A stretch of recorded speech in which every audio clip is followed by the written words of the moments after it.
Nakapag-grilled balot na ba lahat? Deadline hanggang bukas lang ha. Char. Sobra yung cravings ko talaga sa balot. Parang halos 3 days straight naka-grilled balot ako na tig 3 piraso kada araw. Sumunod naman nag-crave din ako talaga sa samgyup. Buti na lang meron ng samgyup salamat dito sa San Ildefonso.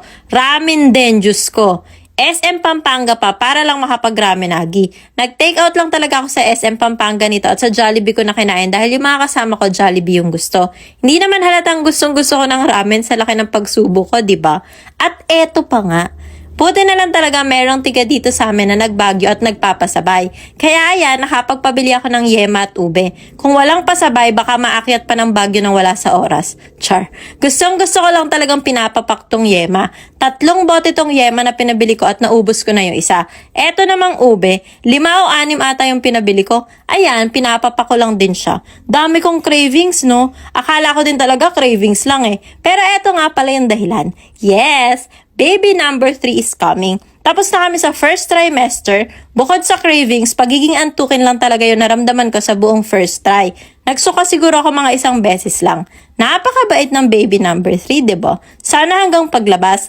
May check-up nga pala ako sa OB ko dito kay Dr. Emeline. Siya na din nga pala yung OB ko simula pa kay Gio. Maaga na nga ako pumunta para makapagpalista tsaka para mapagawa na yung mga laboratory test.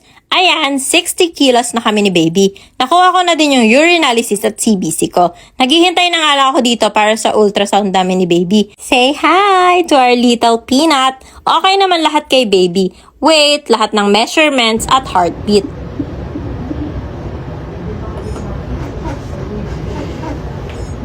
EDD ko nga pala ay October 5, pero feeling namin ni Doc baka mga last week of September lang mga anak na ko. Sana, diba? Pang-anim ako sa lista kaya naupo muna ako dito habang naghihintay ma-check up ni Doktora. Pero mabilis lang din naman yung check up. After ko nga ma-check up, dumiretso na din ako dito sa may pharmacy para bumili ng vitamins at gamot dahil meron akong UTI.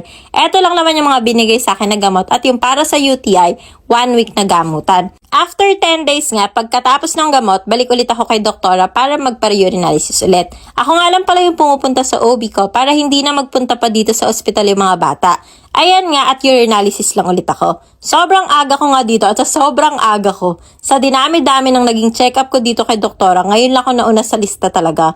Achievement yun. Na-check up na nga din pala ako at clear na yung UTI ng mommy. Sa OB ko nga pala, walang bawal kainin. Kumain daw ako ng kumain basta in moderation lalo na sa maalat at matamis. Ultrasound lang kami ulit at napakalikot ng baby aba. Okay naman din ulit lahat-lahat. Weight gain niya, mga measurements, heartbeat niya at napakalikot talaga. Makikita niyo dyan yung isa niyang kamay nagsa-thumbs up tsaka nag-hi sa mommy.